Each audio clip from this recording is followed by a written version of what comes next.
the story kind of like leans it as Drake is a complete loser and Josh is kind of like a druggie, but it was really like Josh is a druggie, a baby, a whiner, um, and he's trying to live this false life that's just so not what people want out of him.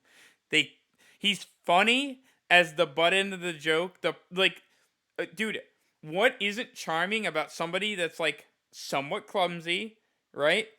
Doesn't know social cues with certain people, right? It's relatable, and then, um, uh, what is it called? But is intelligent, right, and lovable, right? He would be nice to grandmas. He would do all his homework. You need that balance in this like yin yang story where you have the other one, right? And it's not like the guy's perfect, but you can see it as perfect if you want. He wants to be this, by the way.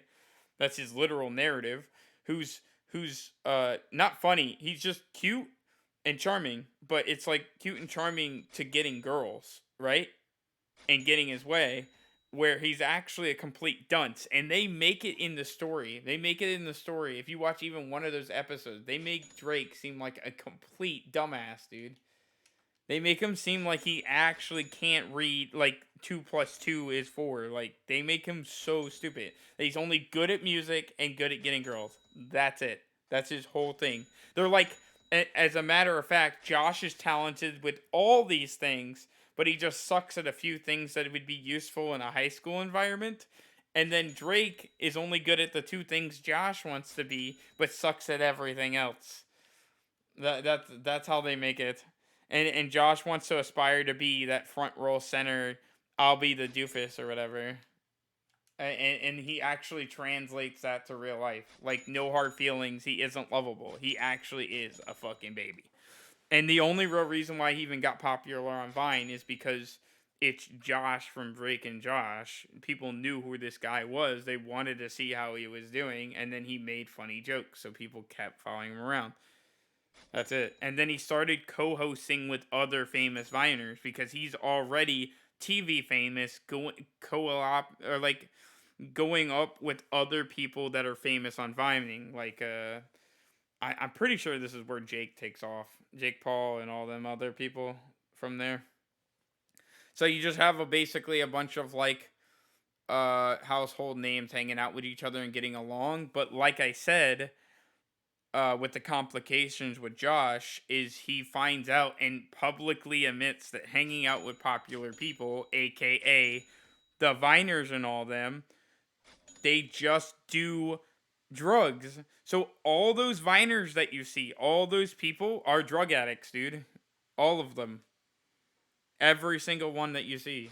Any single bit you saw with like the watermelon or any vine that you see, those people were or still are drug addicts. And it isn't like, ooh, shun the. It's shunning a drug addict is like shunning a fat person, dude. Like, it isn't really nice to do because they have like an eating disorder or a drug problem. But the point is all these people, like when you look at them, they all should get this ridicule for this thing because if any of like my bullshit came to light or other people's bullshit or whatever came to light, people are like, look at it, like look at the fact of the matter, and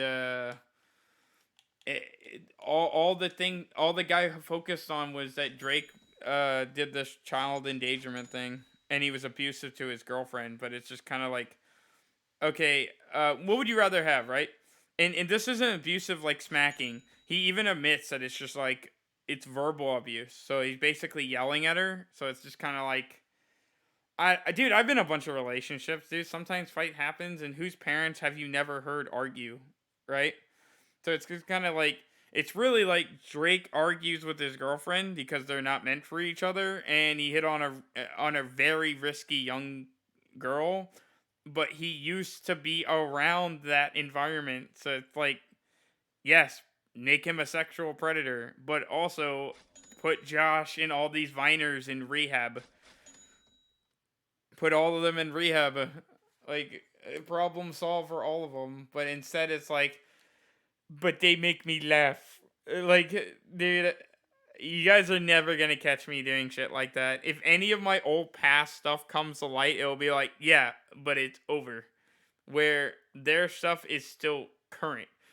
Drake is still using the likenesses of Drake and Josh as his label to stay alive with his stuff as a cringy podcast, and then like his and then he's still probably a sex offender. We should just have him like have an ankle bracelet or whatever, or have him have routine visits with a probation officer, right? And then Josh should see a rehab person, and this whole he really needs to grow as a person. Where Drake needs to just be Like, put under control, what's up? but the problem with the problem with putting somebody like that under control is we juice them up. You had directors telling somebody that's like a minor or whatever, which is this whole debate or whatever.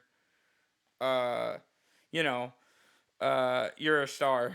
You're the Chad. You get it. Whatever. You could just walk up to a girl and kiss them. Like I'm honestly surprised that he only stopped with just talking and flirting. With the amount of ego he had on that show. Like I am not kidding you. This dude probably had directions like this. And remember, the guy that created that show, literally the next show iCarly, the cast of that said he took feet pics. The Dan Schneider. They said he was after them toes. Pop So that A1 buff.